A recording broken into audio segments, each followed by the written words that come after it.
ආයිබෝවන් ආදරණීය යාළුවෝ හැමෝටම ඉතින් සුබම සුබ දවසක් කියලා ප්‍රාර්ථනා කරනවා. ගොඩ දවසකින් වීඩියෝ එකක් කරන්න. ඉතින් ඇත්තටම මේ දවස්වල අපිට වීඩියෝ ටිකක් කරන්න බැරි වුණා. අපි බිස්නස් නතර කරත් එක්කම. ඉතින් අපි පටන් ගත්තා අපේ අලුත්ම බිස්නස් එක.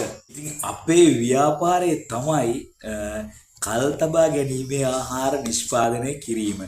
ඉතින් අපි දැනට නිෂ්පාදනය කරලා තියෙන්නේ අපේ ඉස්සරෝම පළවෙනි ප්‍රොඩක්ට් එක කැලුම් නිෂ්පාදන රටකජු ටේස්ට් රටකජු එකක් ඉතින් නිෂ්පාදනය කරලා තියෙනවා.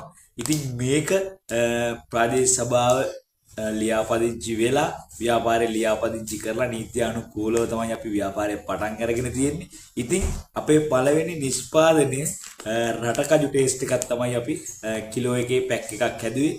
ඉතින් ඉස්සරහට අපි ගොඩක් අපිට පුළුවන් අපි දන්න නිෂ්පාදන ඉස්සරහට ගේන්න ඉතාම ප්‍රමිතියෙන් ඉහළ ඒ කියන්නේ වසවිස කලවම් නැති ඉතා ප්‍රමිතියෙන් ඉහළ නිෂ්පාදන අපි ඔයගොල්ලන්ට ගේන්න තමයි බලාපොරොත්තුවෙන් ඉන්නේ. ඉතින් ඒකින්ද අපේ ව්‍යාපාරය සාර්ථක වෙන්න කියලා ඉතින් සල්ලි 7-5ක්වත් ඔයාලට වියදම් වෙන්නේ අපේ ව්‍යාපාරය සාර්ථක වෙන්න කියලා පහලින් කමෙන්ට් එකක් දාගෙන යන්න. ඉතින් අපි ඊගාව වීඩියෝ එකකින් හම්බ වෙමු අපේ ඊගාව නිෂ්පාදනය මොකද්ද කියලා. ඉතින් ඒක දැම්ම කියන්න හොඳ නෑ. ඊගාව නිෂ්පාදනය මොකද්ද කියලා ඔයාලට ඊගාව වීඩියෝ එකෙන් බලා ගන්න පුළුවන්. ඉතින් අපි කොහොමද මේවා නිෂ්පාදනය කරන්නේ, කොහොමද අපි මේ වැඩ ටික කරගන්නේ, මේ හැම එකක්ම ඔයාලට වීඩියෝ වලින් බලා ගන්න පුළුවන්. ඒකින්ද අපේ channel එක subscribe කරලා තියාගන්න අනිවාර්යෙන්ම.